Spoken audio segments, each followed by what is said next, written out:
No Evangelho segundo Mateus, capítulo 25, a partir do versículo 1, Jesus conta uma parábola que, à primeira vista, pode até parecer uma história simples sobre casamento, mas o sentido dela vai muito além, trazendo uma advertência sobre a vigilância e a prontidão espiritual.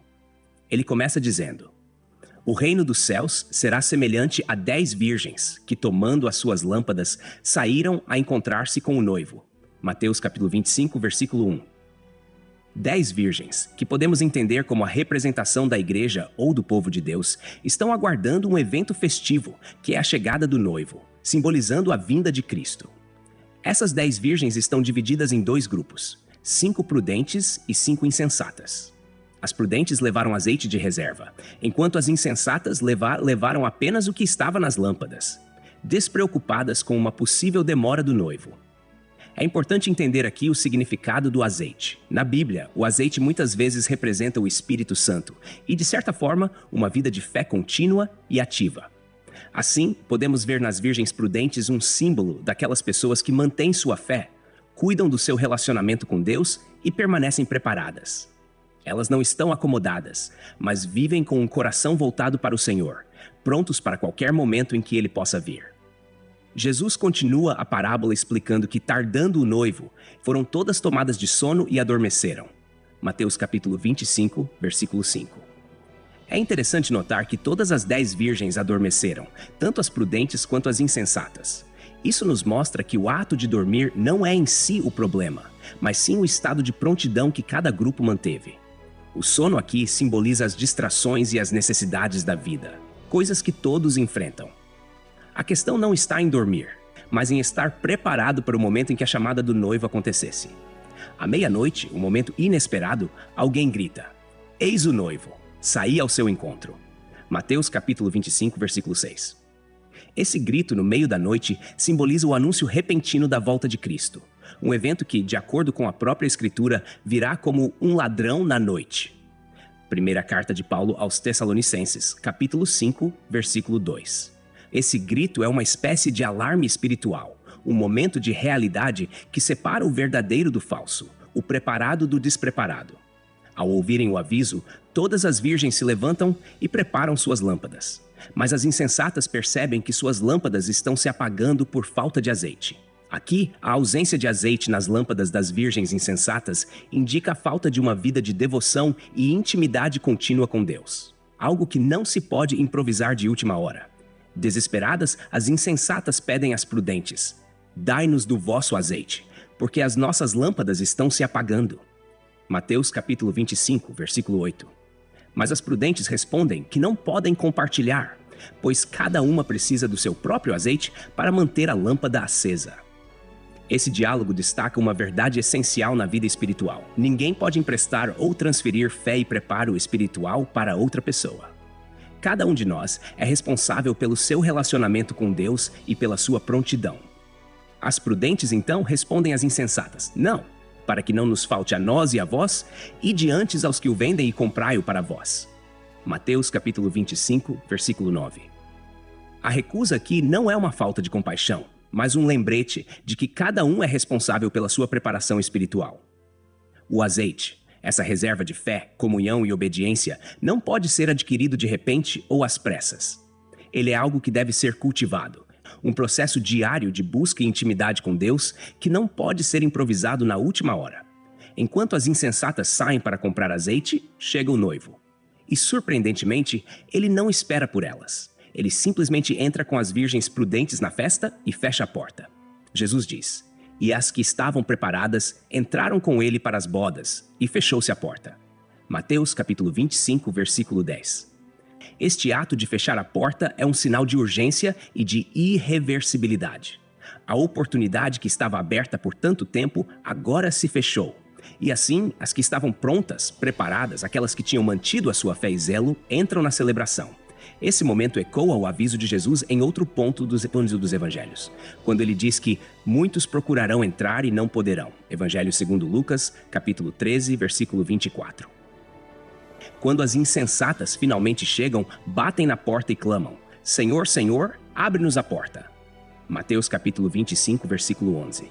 O apelo delas é desesperado e até familiar, pois se dirigem a ele como Senhor, o que sugere que reconhecem a autoridade do noivo e o relacionamento que tinham com ele. Contudo, a resposta que recebem é dura e definitiva. Em verdade vos digo que não vos conheço. Mateus capítulo 20, versículo 12. Essas palavras são um dos momentos mais solenes da parábola.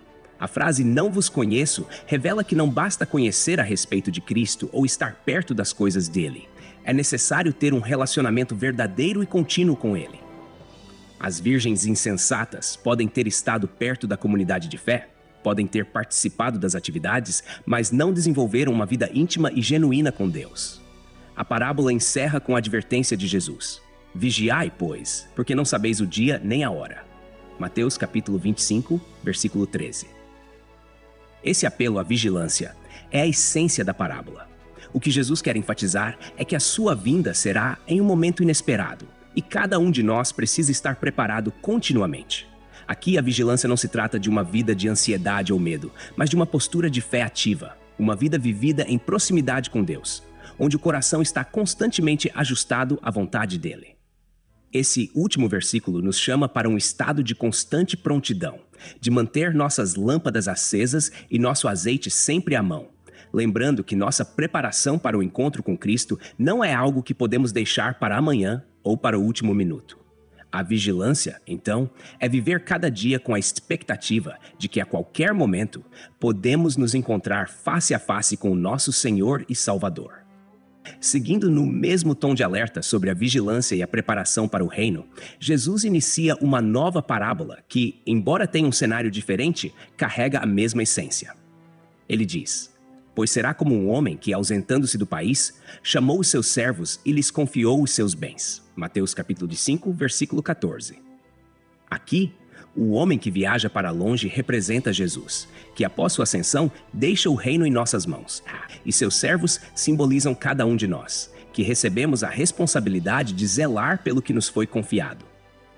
Esse Senhor, antes de partir, distribui os talentos, que eram moedas de grande valor na época, de acordo com a capacidade de cada servo. A um ele dá 5 talentos, a outro 2 talentos e a outro 1 talento. Mateus capítulo 25, versículos 15 e 16. Esta distribuição revela um aspecto interessante do caráter de Deus. Ele nos conhece profundamente, entende nossas habilidades e limitações, e nunca nos exige algo que está além do que somos capazes de realizar. Cada servo recebeu a porção que era compatível com a sua capacidade. O texto nos mostra que o servo que recebeu 5 talentos saiu imediatamente a negociar e conseguiu dobrar seu valor, obtendo mais 5. Da mesma forma, o que recebeu 2 talentos também trabalhou e obteve outros 2. Mateus capítulo 25, versículos 16 e 17. Esses servos demonstraram um senso de responsabilidade e iniciativa. Eles não apenas guardaram o que receberam. Pelo contrário, buscaram multiplicar o valor, o que simboliza uma vida de serviço, de trabalho diligente e fiel na obra de Deus, onde cada recurso, dom ou habilidade deve ser investido para o crescimento do reino. No entanto, o servo que recebeu 1 talento agiu de maneira diferente. Mas o que recebera 1, saindo, abriu uma cova e escondeu o dinheiro do seu senhor. Mateus capítulo 25, versículo 18.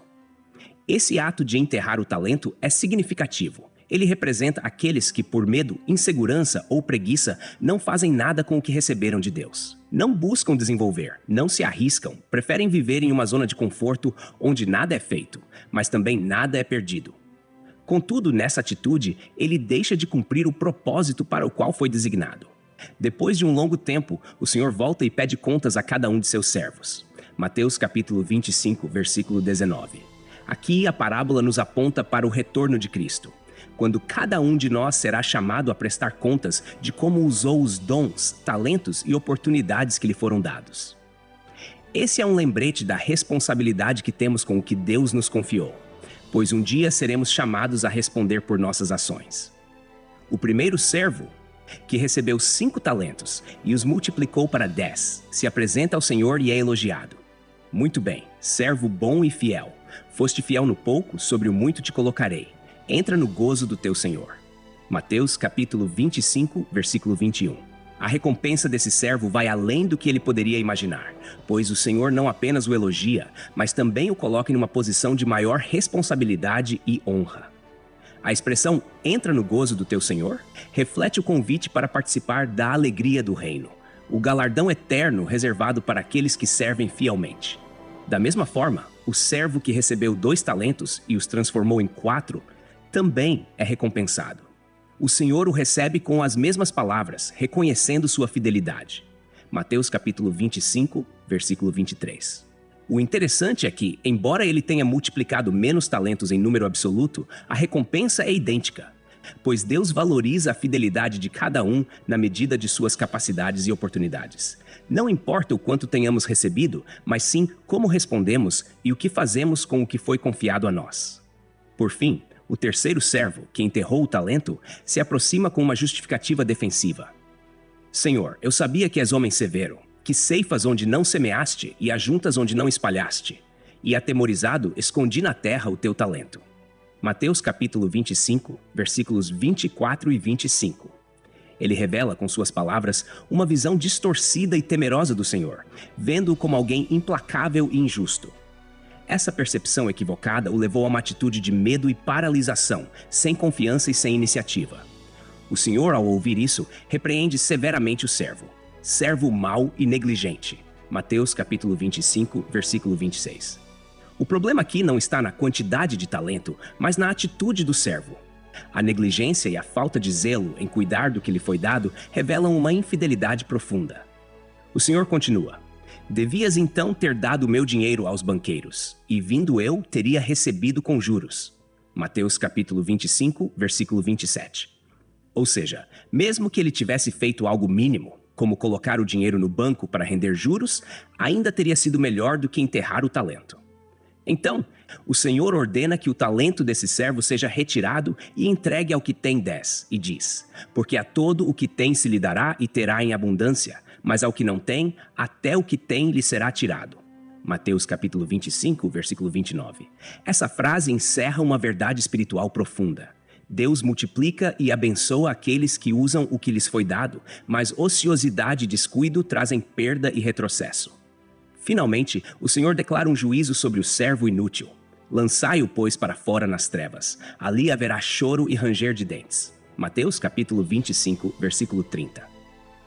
Após as parábolas das 10 virgens e dos talentos, Jesus prossegue com uma visão ainda mais solene, levando o ensinamento para o cenário do juízo final. Ele diz: quando vier o Filho do Homem em sua glória, e todos os anjos com ele, então se assentará no trono da sua glória. Mateus capítulo 25, versículo 31. Esse é um quadro de majestade e autoridade, onde Jesus, como o Filho do Homem, ocupa seu lugar de juiz sobre todas as nações. A cena é marcada por um caráter final e definitivo, indicando que o tempo da misericórdia e da espera chegou ao fim e agora é o momento da prestação de contas. Diante dele, todas as nações serão reunidas, e ele separará uns dos outros, como o pastor separa os bodes das ovelhas. Mateus capítulo 25, versículo 32. Essa imagem é rica em simbolismo. As ovelhas, animais conhecidos por sua mansidão e obediência, são postas à direita, lugar de honra, enquanto os bodes, geralmente vistos como independentes e menos submissos, ficam à esquerda. A separação entre ovelhas e bodes representa o discernimento divino entre aqueles que viveram segundo os princípios do reino e aqueles que os negligenciaram. O rei, então, dirige-se aos que estão à sua direita, dizendo: vinde, benditos de meu Pai, possuí por herança o reino que vos está preparado desde a fundação do mundo. Mateus capítulo 25, versículo 34. Esse convite é um chamado amoroso para desfrutar da herança celestial, uma recompensa que estava reservada desde a criação, mostrando que Deus sempre teve o propósito de acolher seus filhos em sua presença. O termo benditos de meu Pai revela que esses foram agraciados, abençoados e agora recebem o que lhes foi prometido. Então o rei explica o porquê de sua aprovação, mencionando as atitudes de bondade e compaixão que esses demonstraram ao longo da vida. Porque tive fome e me destes de comer, tive sede e me destes de beber. Era estrangeiro e me hospedastes, estava nu e me vestistes, enfermo e me visitastes, preso e fostes ver-me. Mateus capítulo 25, versículos 35 e 36. Essas ações representam atos de misericórdia, de cuidado pelo próximo, um reflexo do caráter de Cristo, que se identifica com os necessitados. O que impressiona aqui é que o próprio Jesus considera que, ao servir ao próximo, estamos servindo a ele diretamente. Surpresos, os justos respondem: Senhor, quando te vimos com fome e te demos de comer? Ou com sede e te demos de beber? E quando te vimos estrangeiro e te hospedamos? Ou nu e te vestimos? E quando te vimos enfermo ou preso e fomos ver-te? Mateus capítulo 25, versículos 37 ao 39. Eles não tinham consciência de que suas ações estavam sendo observadas e valorizadas de forma tão especial. Agiram naturalmente, sem esperar recompensas, o que demonstra a sinceridade de seu amor e compaixão. O rei então esclarece: Em verdade vos digo que quando o fizestes a um destes meus pequeninos irmãos, a mim o fizestes. Mateus capítulo 25, versículo 40. Com isso, Jesus deixa claro que ele se identifica com cada pessoa em necessidade. Cada ato de bondade que fazemos ao próximo, cada gesto de misericórdia, é como se estivéssemos fazendo diretamente para ele. Essa declaração é poderosa, pois transforma toda ação em algo sagrado e significativo aos olhos de Deus. Em seguida, Jesus se dirige aos que estão à sua esquerda e com palavras duras declara: Apartai-vos de mim, malditos, para o fogo eterno, preparado para o diabo e seus anjos. Mateus capítulo 25, versículo 41. Esse é o oposto da bênção recebida pelos justos. A condição deles não é uma herança reservada desde a criação, mas um destino reservado para aqueles que rejeitaram os caminhos de Deus. O termo malditos indica a ausência de bênção, o afastamento da graça e da comunhão com o Pai. Assim como fez com os justos, Jesus explica as razões do juízo sobre eles. Porque tive fome e não me destes de comer, tive sede e não me destes de beber. Sendo estrangeiro, não me hospedastes, estando nu, não me vestistes, enfermo e preso, e não me visitastes. Mateus capítulo 25, versículos 42 e 43. Estes negligenciaram as necessidades do próximo, falharam em demonstrar compaixão e cuidado. Esse grupo representa aqueles que se fecharam em si mesmos, que viveram de forma egoísta, sem olhar para as necessidades dos outros, sem entender que o verdadeiro serviço a Deus passa pelo serviço ao próximo. Eles, assim como os justos, questionam: Senhor, quando te vimos com fome, ou com sede, ou estrangeiro, ou nu, ou enfermo, ou preso, e não te servimos? Mateus capítulo 25, versículo 44. O espanto deles revela que não tinham consciência de que a ausência de misericórdia e amor ao próximo os afastava de Deus.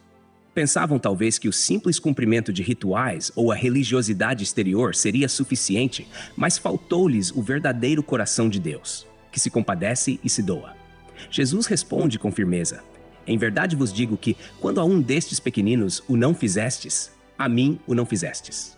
Mateus capítulo 25, versículo 45. Assim como o serviço ao próximo é um serviço a Cristo, a negligência ao próximo também é uma negligência ao próprio Cristo. Esse ensinamento revela que não há como dissociar nossa relação com Deus de nosso relacionamento com as pessoas. A nossa fé precisa se traduzir em ações concretas de amor, e a falta dessas ações demonstra uma fé vazia. O capítulo conclui de forma solene com o juízo definitivo: E irão estes para o castigo eterno, mas os justos para a vida eterna. Mateus capítulo 25, versículo 46. A conclusão do capítulo 25 de Mateus é marcada por uma separação definitiva e por uma revelação profunda sobre o coração de Deus e o significado do reino dos céus. Quando Jesus diz: Irão estes para o castigo eterno, mas os justos para a vida eterna. Mateus capítulo 25, versículo 46. Ele estabelece um contraste absoluto entre dois destinos. O castigo eterno é reservado para aqueles que viveram vidas centradas em si mesmos, negligenciando a misericórdia, a compaixão e a responsabilidade para com o próximo. Em contraste, a vida eterna é concedida aos justos, aqueles que, movidos pelo amor de Deus, agiram de maneira natural e contínua em prol do próximo, demonstrando que sua fé era viva e autêntica. Esse encerramento reforça uma verdade central do ensino de Jesus: a fé sem obras é morta. No reino dos céus, não há espaço para uma vida egoísta ou uma fé que não se expressa em atitudes concretas de amor e cuidado. Mais do que uma advertência, essa passagem nos chama a refletir sobre o tipo de relação que mantemos com Deus e com os outros. O critério do julgamento final não é baseado em quantos rituais cumprimos, nem em aparências externas de religiosidade, mas em como respondemos às necessidades que Deus colocou ao nosso redor. O capítulo 25, com suas parábolas e ensinamentos, convida todos a uma vigilância ativa, a uma vida que espera a volta de Cristo com prontidão e com amor prático pelo próximo. Ele nos lembra que, quando servimos aos mais humildes e necessitados, servimos ao próprio Cristo. Essa verdade deveria nos motivar diariamente a buscar uma vida de generosidade e entrega, onde nossa fé se traduz em ações que refletem o coração de Deus. Essa é a beleza do reino que Jesus anuncia. Não é algo distante ou inatingível, mas se manifesta nas pequenas ações de cada dia, no cuidado com os pequeninos, no socorro aos necessitados, na atenção aos marginalizados. O reino dos céus, afinal, se revela em uma vida que imita o caráter do rei. Um caráter marcado por compaixão, justiça e amor incondicional. Com isso, o capítulo 25 de Mateus encerra uma das lições mais profundas sobre a verdadeira natureza da fé e da justiça aos olhos de Deus. Texto e produção Douglas Vieira. Trilha sonora 50 Sounds, faixa The Storyteller, música por 5sounds.com. Voz ChatGPT 4.0. Bibliografia. Comentários expositivos. Hernandes Dias Lopes, editora Agnus. Comentário bíblico Matthew Henry, editora CPAD. R.N. Champlin, editora Agnus. Charles Spurgeon, Os Tesouros de Davi, editora CPAD.